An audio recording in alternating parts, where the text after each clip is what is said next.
Alright now, ladies and gentlemen, we are back on the Carter the Brown YouTube channel, here to react to another video by Douglas Murray. This came from Bret Weinstein's Dark Horse podcast. Bret Weinstein was a former professor at Evergreen University who was then literally chased off of campus due to a bunch of militant far lefties. And so he's got a podcast and he does things. And he had Douglas Murray on, who, as I've talked about, Douglas Murray is a journalist in the UK, works for The Spectator, and he's a really brilliant journalist, historian, a philosopher, you might say. And this video is called "Should We End Capitalism?" And I don't know if I've seen this before, so I think it's just worth checking out. And yeah, so let's react, and we'll discuss at least what I think of it after watching the video, and then of course you can leave what you think of the video in the comment section below. I think this should be obvious. I'm sure it will be to you, but I think it needs to be said because I never hear it said, and it seems the core. You have a society that generates a huge amount of well-being. That well-being is not well distributed. I do not mean to say it should be evenly distributed, but it is not well distributed. Yes. It's not efficiently distributed with respect to producing the kind of incentive that you would want.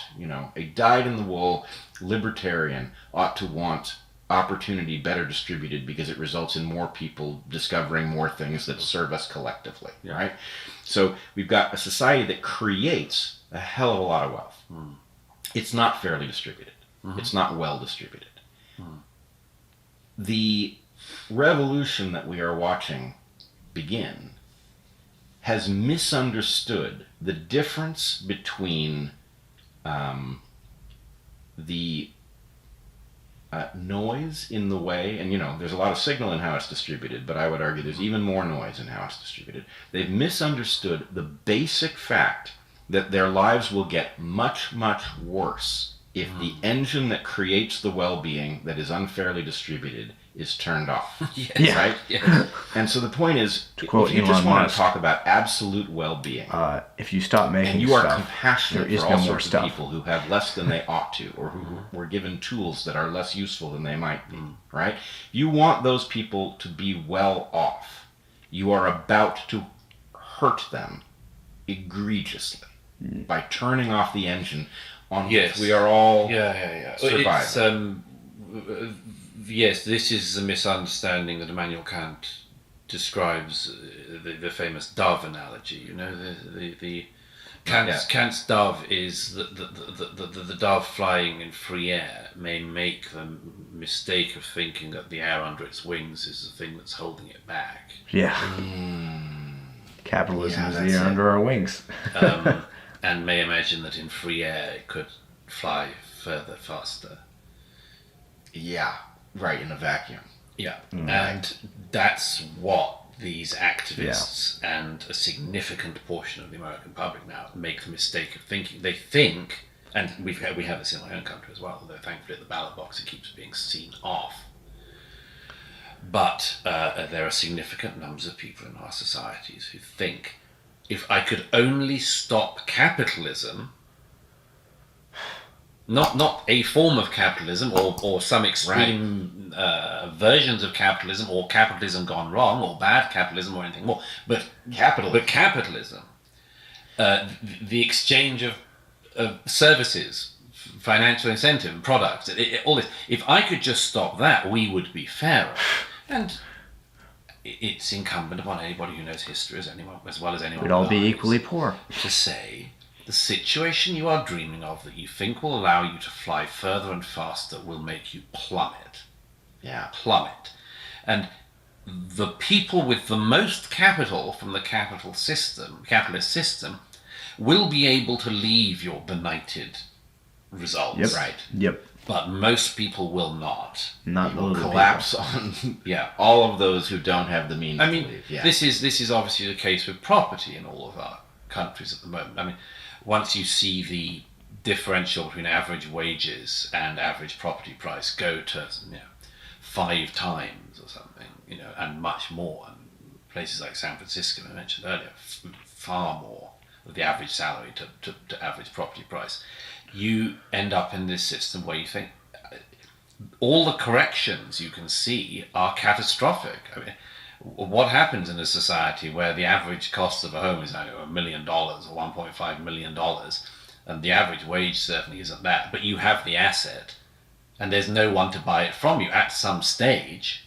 We get into this. We get into this realm of, all of the words for what happens after that are terrible. Right. Collapse. Yeah, gulag, killer field. Right. That was a great clip. I gotta say, his Douglas Murray, one of the things I absolutely love about him, the thing I love the most about him is, well, number one, I love to read. I'm a big literature fan. I've got a bunch of book reviews on this channel. And Douglas Murray is an incredibly well-read person as well, far more well-read than I am, or perhaps ever will be. But he always makes literary references to make his points, and he made a reference to Immanuel Kant with the whole dove thing, where, it's like the dove might mistake that the air underneath it is actually holding it back, when in reality the air underneath the dove's wings is what's holding the dove up. Likewise, in America, there are a lot of people who think that capitalism, which is what has provided them with everything they have, whether great or not so great in this country, they're making the mistake of thinking that that is the thing that is holding them back from success, when it's actually the thing that's holding them up.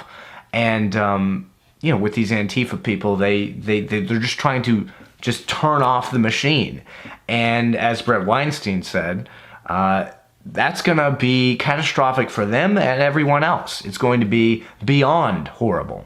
And, I on this channel, I made a book review and analysis of the Communist Manifesto by Karl Marx and Friedrich Engels, and I'll leave a card and an end screen for that in this video.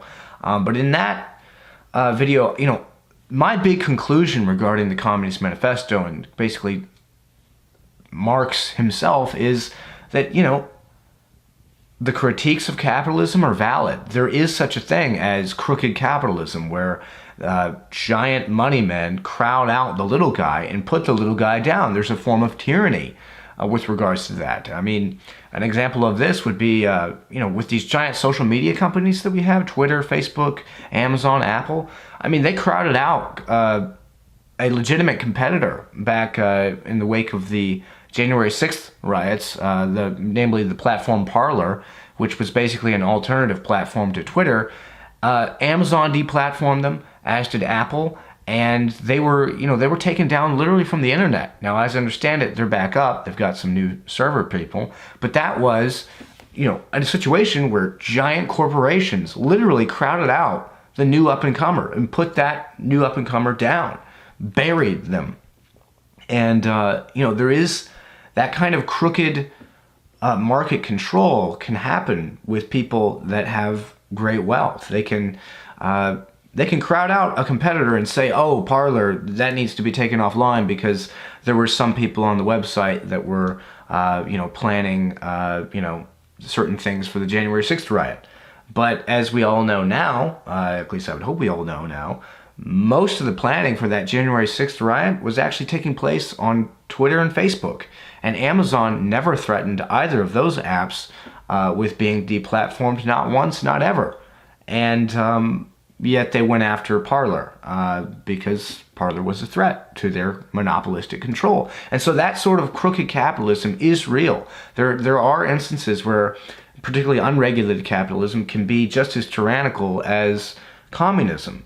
But the difference is that capitalism, at least in our country, in many countries around the world, it doesn't tend to go that way for everyone. I mean, people do have an opportunity to climb up the ladder, even though sometimes that ladder may be unfairly steep. There's still a way up there. Whereas with communism, I mean, Karl Marx's solutions in the Communist Manifesto were so bonkers. Like, I mean, you just have to watch the video that I made. But, I mean, they're insane. And they have not worked in the countries in which they've been tried. And, these these people that want to tear down capitalism and put communism in its place, they don't realize what they're doing. They don't realize that if they turn off the machine of capitalism, if they remove the air from under their wings, they don't realize that that's going to be the definition of annihilation. So anyways, ladies and gentlemen, those are my thoughts on the clip, Should We End Capitalism? Douglas Murray and Bret Weinstein. I thought it was a great clip, but now I want to know what you thought of the clip. Did you like it? Did you hate it? Should we end capitalism? Or is capitalism great? Or is capitalism a good and bad thing? Let me know in the comment section below. And as always, ladies and gentlemen, if you like this video, please like it and subscribe. Tell your friends about the channel. And be careful not to tear down what may be holding you up.